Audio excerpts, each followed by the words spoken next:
Oke, materi kita selanjutnya adalah turunan atau derivatif atau diferensial ya. Nah, kita akan mulai belajar pertama dari ini, cara penulisan turunan dulu gitu ya.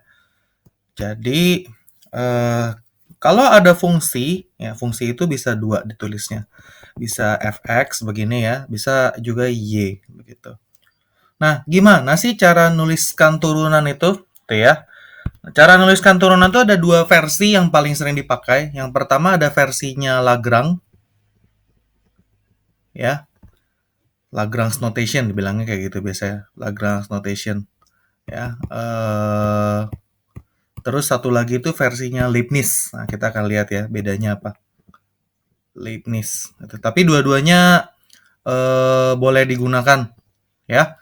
Nah, jadi kalau ada fungsi fx, turunan pertama itu kalau pakai caranya Lagrange, ya, ya berarti tinggal gini, f aksen x dan kayak gitu, ya. Lalu turunan kedua f double aksen x seperti ini. Ini kalau pakai cara Lagrange nih ya. Jadi kalau fx lambangnya begini turunannya. Turunan ketiga itu f triple aksen x gitu ya. Kita belajar lambang dulu. Mulai keempat tuh dia pakai begini, f kurung 4 x gitu. Jadi kalau turunan ke 4, 5, 6, 7 dia udah pakai tanda kurung seperti itu. Nah, kalau misalkan fungsinya y sama dengan gitu ya, berarti turunan pertamanya y aksen, turunan kedua y double aksen, turunan ketiga y triple aksen, mulai keempat itu y4 begini. Nah, seperti itu. Ya, ini cara penulisannya Lagrange.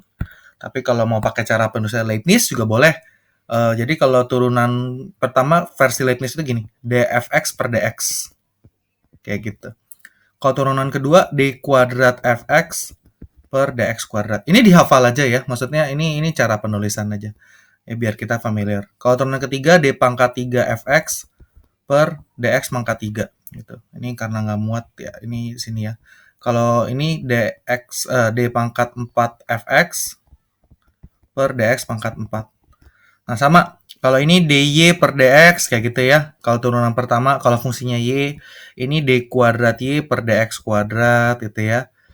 D pangkat 3y per dx pangkat 3, D pangkat 4y per dx pangkat 4. Seperti itu. Ya, itu cara penulisan. Jadi nanti saya harap lewat ini nggak bingung gitu ya kalau ketemu simbol. Nah, apa sih turunan itu sekarang? Tuh ya. Turunan itu sebenarnya adalah limit x menuju ke sorry h ya, bukan x kayak gitu. Limit h menuju ke 0 ya dari fx plus h dikurang fx dibagi h. Udah sebenarnya itu. Inilah turunan gitu ya. Jadi kalau ditanya f aksen x gitu ya, saya pakai cara Lagrange ya tulisnya. F aksen x itu ini.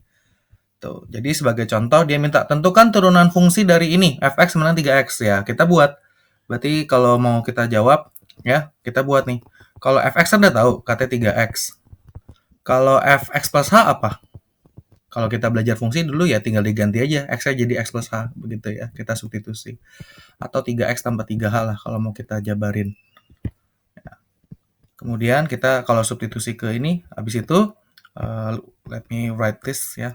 Berarti kalau turunan pertama f aksen x itu ya berarti limit h-nya menuju 0 ya.